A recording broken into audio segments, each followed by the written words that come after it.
Hi, today lunch என்ன அப்படின்னா அரைக்கீரை பொரியலும் பச்சை மொச்சை பயிரும் கிரேவியும் தான். எப்போயுமே அரைக்கீரை பசங்களுக்கு பண்ணும்போது பருப்பு போட்டு வைப்பேன். இது அவங்க ஹஸ்பண்ட் பண்ணும்போது அதை நல்லா வதக்கிட்டு தேங்காய் போட்டு பண்ணோம் அப்படின்னா அவங்களுக்கு ரொம்ப பிடிக்கும். அப்புறம் பச்சை மொச்சை பயிர் எப்போயுமே சீசன் மார்கழியில் தான் வரும். ஆனால் இப்போயும் சீசன் வந்துருச்சு. ஆனால் ரேட்டு கொஞ்சம் ரேட் கூட இருக்குது. 1 kg 70 80 அப்படின்னு சொன்னாங்க. எப்போயுமே பச்சை மொச்சை பயிர் புளிக்குழம்பு மாதிரி வைக்காமல் அதில் வெங்காயம் பச்சை மிளகா போட்டு வதக்கின பின்னாடி கத்திரிக்காய் உருளைக்கிழங்கு போட்டு வதக்கின பின்னாடி அப்புறம் தக்காளி போட்டாங்க அப்படின்னா கத்திரிக்காய் கொஞ்சம் வெந்துடும். அப்போ நல்லா இருக்கும். குழம்பு கொதிக்கும் போது நல்லா வெந்துடும்.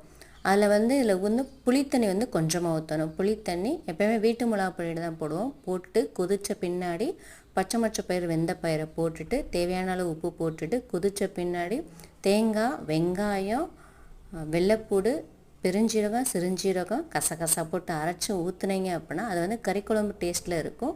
நீங்கள் ட்ரை பண்ணி பார்த்துட்டு கமெண்ட் பண்ணுங்கள் எப்படி இருந்துச்சுன்னு. உங்கள் வீட்டில் என்ன லஞ்சுன்னு கமெண்ட் பண்ணுங்கள். தேங்க்யூ.